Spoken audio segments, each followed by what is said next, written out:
The other day I stumbled upon some interesting information. Mark Sisson has published a new book called Born to Walk. In the unlikely case you've never heard of Mark Sisson, he's a former Olympic-level endurance athlete who's currently an influencer in the paleo diet and primal living. He launched and sold successful businesses and currently promotes his minimalist shoe brand, Peluva. Mark just turned 72, and at this age he has a muscular physique that would make men half his age jealous. It's always a pleasure to listen when he talks about fitness, nutrition and health. He's so refreshingly different from your typical hocus-pocus talking influencer who's there to sell some dubious supplements in a plastic bottle. Mark Sisson is not doing that. When he talks, it's pure common sense, with the right dose of scientific facts and unique stories from his own experience as an elite athlete. Back to the book Born to Walk.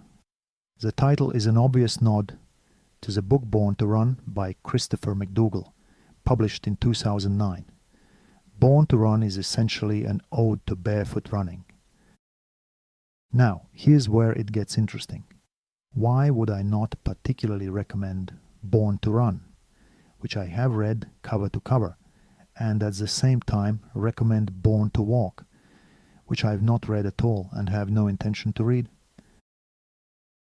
The rationale is simple.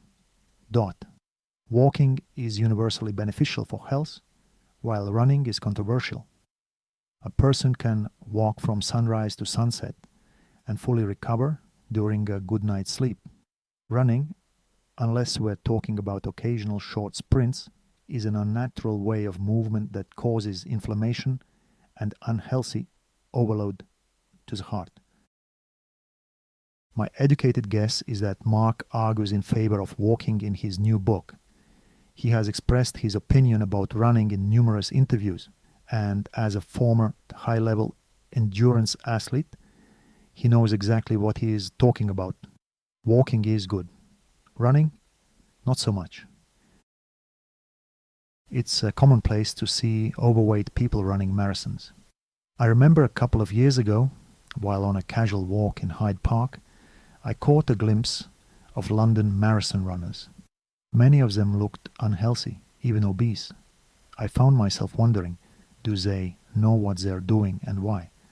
It looked to me like they were doing exactly the wrong thing with blissful face, that they were doing something right. Born to Walk is for them. If anybody runs a marathon for health, it's worth remembering this. The guy in ancient Greece, after whose feet the marathon was established as a competitive sport, that guy ran the distance, delivered the message, and died. He died.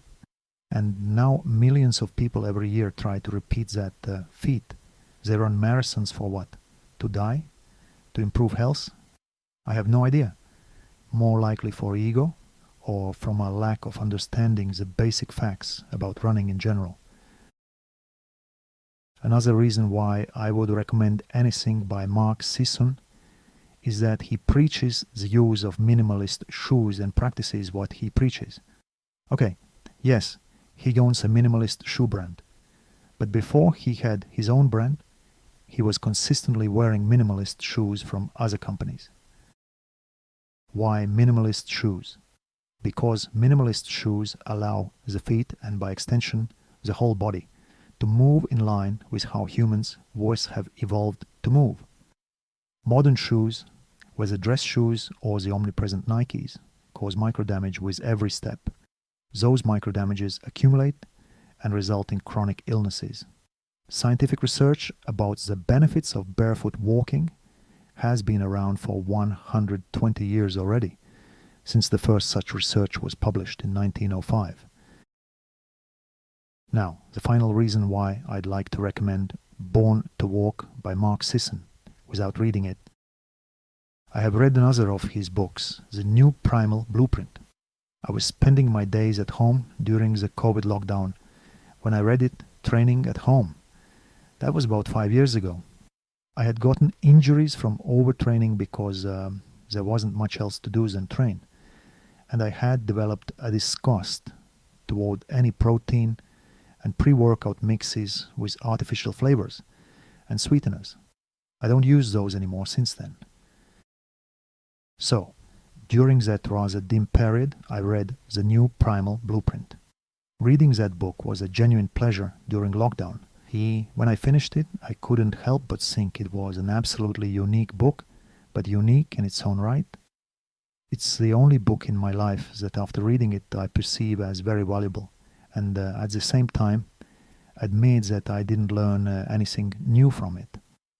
Paradoxically, a very valuable book with zero new knowledge gained from reading it. That was The New Primal Blueprint by Mark Sisson. I still recommend that book to my friends. I now recommend Born to Walk to anyone who runs for health and fitness. Mark Sisson's expertise is unmatched, and he delivers this message more convincingly than anyone else.